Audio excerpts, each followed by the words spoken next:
जब मैं मुंबई में आया था तो एक बहुत बड़े विद्वान थे जिन्होंने ध्यान के ऊपर 30 साल से पुस्तकें लिखी थी। तब छोटे छोटे शिविर होते थे, 10 लोगों के शिविर होते थे, 15 लोगों के शिविर होते थे। वो प्रत्येक शिविर में आते थे और मैं व्यक्तिगत रूप में उनको पहचानने लग गया था। और वो बार बार मुझे शिविर के बाद आकर मिलते, स्वामी जी आज ना आपने आपके प्रवचन में ये कहा, वो ग्रंथ में तो ये लिखा हुआ है, वो पुस्तक में तो ये लिखा हुआ है। ऐसा हर दफ़े तुलनात्मक अध्ययन करते रहते थे। मैंने उनको प्रार्थना की कि मैंने जीवन में कोई पुस्तक पढ़ी हुई नहीं है, इसलिए पुस्तकों का ज्ञान मेरे पास नहीं है। मेरे को जो ऊपर से प्रेरणा मिलती है वो बताते जाता हूँ। तो आप ढूंढो, आप खोजो कि कौन से पुस्तक में क्या लिखा है और मैंने क्या बोला है। ऐसा खूब दिन तक चलता रहा। फिर धीरे धीरे वो मेरे दोस्त बन गए। तो मैंने उनको फिर एक दिन ऐसे ही बोला कि डॉक्टर साहब कल सवेरे 6 बजे मेरे घर पे अंगूठा छाप बन करके आ सकते हो क्या? तो हंसने लग गए। तो बहुत उम्र के थे, तो मैं उनका बहुत रिस्पेक्ट करता था, बहुत आदर करता था। तो बोले क्यों? मैंने बोला कल सुबह 6 बजे आओ, फिर मैं बताऊंगा। तो दूसरे दिन सवेरे 6 बजे वो कार लेके आए। उसके बाद में मैं सुबह 6 बजे ध्यान करते बैठा हुआ था, वो भी आ गए, बैठ गए। और उनका भी 1.25 घंटे ध्यान लगा। और 1.25 घंटे ध्यान लगने के बाद में जब वो उठे तो एक तो उठने की उनकी इच्छा नहीं हो रही थी। बाद में बोले स्वामी जी मैं 30 साल से पुस्तकें लिख रहा हूँ ध्यान के ऊपर, लेकिन इतना अच्छा ध्यान मेरा आज तक कभी नहीं हुआ। आज ये ऐसा क्यों हुआ? तो मैंने उनको बताया कि आज आप ज्ञान छोड़ करके आए हो, इसलिए आप समर्पित हो गए। देखिए ये पुस्तक का जो ज्ञान है ना, ये आपको परमात्मा तक पहुंचा सकता है, परमेश्वर का अनुभूति नहीं करा सकता। अगर आपको अनुभूति कराने का है तो आपको समर्पित होना पड़ेगा। आज आप पुस्तक का ज्ञान छोड़ करके आए, आज आप अंगूठा छाप बन करके आए, और अंगूठा छाप बन के आने के कारण आज आपको एक अनुभूति हुई और आपको ध्यान लगा। जैसे आप कार लेके आए हो, कार लेके मेरे घर में घुस गए क्या? नहीं, कार बाहर खड़ी करी और धीरे धीरे धीरे धीरे धीरे धीरे पैदल पैदल घर में आए। ठीक उसी प्रकार से पुस्तकों के साथ हम परमेश्वर तक पहुंच सकते हैं, परमेश्वर को पा नहीं सकते। अगर आपको परमेश्वर तक पहुंचने का है, पुस्तकों का सहारा लो। अगर परमेश्वर के पाने का है तो जीवंत गुरु का सहारा लो। अनुभूति आवश्यक है। जैसे पुस्तकों के अंदर गाय का चित्र होता है, तो गाय के चित्र के द्वारा हम जान सकते हैं गाय लाल रंग की होती है, सफ़ेद रंग की होती है, गाय को 4 पैर रहते हैं, गाय को एक पूँछ रहती है, 2 सींग रहते हैं, गाय दूध देती है, दूध मीठा मीठा लगता है। सब वर्णन पुस्तकों में लिखा हुआ है, सब हम पढ़ सकते हैं, सब जानकारी प्राप्त कर सकते हैं। लेकिन आपकी अगर इच्छा हो गई कि वो दूध पीने का है, तो पुस्तक की गाय दूध पिला सकती है क्या? नहीं पिला सकती। तो पुस्तक की गाय दूध इसलिए नहीं पिला सकती क्योंकि वो अनुभूति है, उसके लिए जीवंत गाय चाहिए। तो ये बात आपके क्यों नहीं समझ में आती कि जब तक आपको जीवंत गुरु आपके जीवन में नहीं आएगा तब तक आपको भी अनुभूति नहीं हो सकती। अनुभूति प्राप्त करने के लिए जीवंत गुरु की आवश्यकता है। जब तक जीवन में जीवंत गुरु नहीं आता तब तक अनुभूति का दूध आपको कभी नहीं प्राप्त हो सकता। असंभव है, मेरे जीवन का अनुभव है, असंभव है। बिना जीवंत गुरु के अनुभूति असंभव है, हो ही नहीं सकती।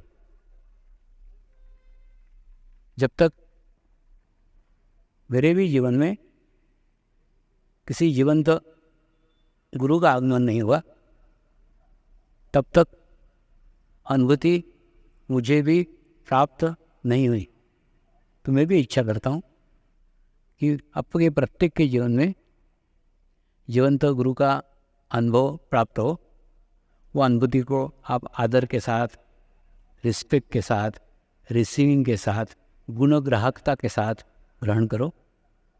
और ग्रहण करने के बाद में उसकी साधना करो, उसका अभ्यास करो। अभ्यास करने के बाद में 45 दिन करके देखो। 45 दिन अगर सामूहिकता में कर सकते हो, सामूहिकता में करो। नहीं कर सकते हो तो जिसे सूर्य के उदय के दफ़े का बताया वैसा करके देखो।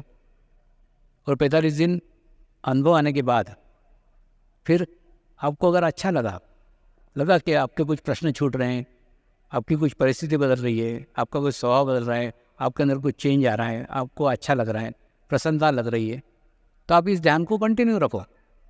और अगर नहीं लग रहा है तो शांत मत बैठो। आज आपके जीवन में मैं आपको जगाने के लिए आया हूँ। फिर आप आपके गुरु को खोजो, शांत मत बैठो, फिर उस गुरु के खोज में निकल जाओ। जो गुरु को खोजना आपके जीवन का जन्म सिद्ध अधिकार है। क्योंकि गुरु कोई शरीर नहीं है, गुरु कोई व्यक्ति नहीं है। अगर मेरे माध्यम से मिलता है, मेरे माध्यम से ग्रहण करो, नहीं मिलता है उस गुरु के खोज में निकल जाओ। क्योंकि गुरु के खोज तक, गुरु तक पहुँचने तक सारा जीवन व्यर्थ है। वो पहुँचने के बाद में वास्तव में आध्यात्मिक जीवन की शुरुआत होती है। आध्यात्मिक का सूर्योदय होता है, सूर्योदय तब होता है जब आपके जीवन में कोई अनुभूति का सूरज उगता है। ऐसी अनुभूति आज हम करने जा रहे हैं। एक पद्धति, यह पद्धति केवल राजपीपला में नहीं, केवल गुजरात में नहीं, केवल भारत में नहीं, केवल एशिया में नहीं, विश्व के अलग अलग देशों में, अलग अलग कोनों में, अलग अलग देश के, अलग अलग जाति के, अलग अलग धर्म के, अलग अलग रंग के लोग अपना चुके हैं, अनुभव प्राप्त कर रहे हैं, अनुभूति प्राप्त कर रहे हैं। ये सारे लोग जब आश्रम में एकत्र होते हैं तो वास्तव में ऐसा लगता है कि हमारे पूर्वजों ने जो कल्पना की थी वसुंधैव कुटुम्बकम, वो कल्पना साकार उस आश्रम में होती है। तो ध्यान ही एक ऐसा मार्ग है जिस मार्ग से मनुष्य को मनुष्य के साथ जोड़ा जा सकता है। ये जोड़ने वाला कार्य है। इसके अंदर आपका देश, आपकी भाषा, आपका रंग, आपका लिंग कुछ भी बाधक नहीं है। आप कहीं पे भी हो, जहाँ भी हो, वहीं रहो। वहाँ से सिर्फ जीवन में इसको जोड़ लो। जोड़ने के बाद में आपके जीवन में जो अच्छा है वो रहेगा, जो बुरा है वो छूट जाएगा। तो आज हम उसके ऊपर चर्चा क्यों करें कि कौन सी चीज़ अच्छी है तो कौन सी चीज़ बुरी है, क्योंकि इसके ऊपर हम चर्चा करने लग जाएंगे तो सारी रात चर्चा कर सकते हैं, फिर भी उसका कोई निष्पन्न नहीं निकलेगा। इसलिए अच्छा है कि आप परमात्मा को अपने जीवन में जोड़ लो। आपके जीवन में जो अच्छा है वो रहेगा, जो बुरा है वो छूट जाएगा। जैसे कल्पना करो कि मैं एक कमरे के अंदर बैठा हुआ हूँ, तो मैंने एक सांप को पकड़ के रखा हुआ है और सांप को गलती से पकड़ के रखा है, रस्सी समझ करके सांप को पकड़ा है। आप बाहर से चिल्ला रहे हो, स्वामी जी आपने सांप को पकड़ा है, आपने सांप को पकड़ा है, लेकिन मैं नहीं मान रहा हूँ, क्योंकि मेरी गलत फहमी है कि ये सांप नहीं रस्सी है। लेकिन आप में से अगर कोई एक व्यक्ति अंदर आता है और अंदर आकर लाइट जला देता है, तो जैसे ही लाइट जला देता है तो क्या होता है, लाइट के प्रकाश में मुझे खुद दिखने लग जाता है कि ये मैंने गलती की है, ये मैंने इसको रस्सी समझी थी, वो रस्सी नहीं सांप है, खट से मैं छोड़ देता हूँ।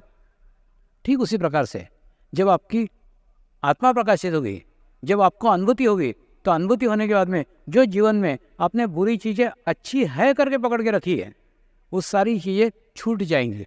तो ऑटोमेटिकली जो अच्छा है वो आपके पास रहेगा, जो बुरा है वो आपके पास से छूट जाएगा। तो कौन सी चीज़ अच्छी है और कौन सी चीज़ बुरी है वो जानने की भी आवश्यकता नहीं है, खुद ब खुद छूट जाएगा। तो वास्तव में आपका आत्मधर्म जागृत हो जाएगा। आत्मधर्म यानी क्या, आपके आत्मा का धर्म क्या करना चाहिए और क्या नहीं करना चाहिए वो हो जाएगा। सारे धर्मों में एक ही बात बताई हुई है, सब जगह एक ही बात है, ये करना चाहिए, ये नहीं करना चाहिए, ये करना चाहिए, ये नहीं करना चाहिए, ये करना चाहिए, नहीं करना चाहिए। इतना लंबा है, इतना लंबा है, और हमारे मनुष्य का छोटा सा जीवन है। वो छोटे से जीवन में ये सुनते सुनते सुनते सुनते सारा जीवन ही समाप्त हो जाता है, लेकिन फिर भी अंदर का दीपक नहीं जलता। हमें अभी भी वो ज्ञान नहीं होता क्या करना चाहिए, क्या नहीं करना चाहिए। और समर्पण ध्यान में एकदम पद्धति उल्टी है, इसमें कोई ज्ञान नहीं दिया जाता, क्या करना चाहिए, क्या नहीं करना चाहिए, क्या अच्छा है, क्या बुरा है, कुछ नहीं बताया जाता है। आपको सिर्फ बताया जाता है आप आपके भीतर का लालटेन जला लो। जैसे ही लालटेन प्रकाशित हो जाएगा, लालटेन के आसपास कांच के ऊपर जो दाग हैं, खुद ब खुद वो दाग पहले आपको दिखेंगे, क्योंकि वो आपके पास के हैं, आपके करीब के हैं। वो जितने आपके पास हैं उतने किसी के पास नहीं है। आपको आपके दोष दिखाने की कोई आवश्यकता नहीं है, आपको आपके दोष स्वयं दिखेंगे। होता है सबसे पहला अनुभव क्या बताता हूँ, अच्छा लगना। सबसे बढ़िया अनुभूति यानी एकदम कोई बिजली कौन पड़ेगी ऐसा नहीं है, या अनुभूति यानी कि आप कूद कूद के यहाँ आ जाओगे ऐसा भी नहीं है। अनुभूति यानी अच्छा लगना। परमात्मा की अनुभूति होने के बाद में मन प्रसन्न हो जाता है, मन शांत हो जाता है, और शांत होने के बाद में आपको महसूस होता है जैसे एक स्वीट डिश बना करके आज मैं आपको खिला रहा हूँ, और खिलाने के बाद में आपके अंदर एक आत्मविश्वास आएगा।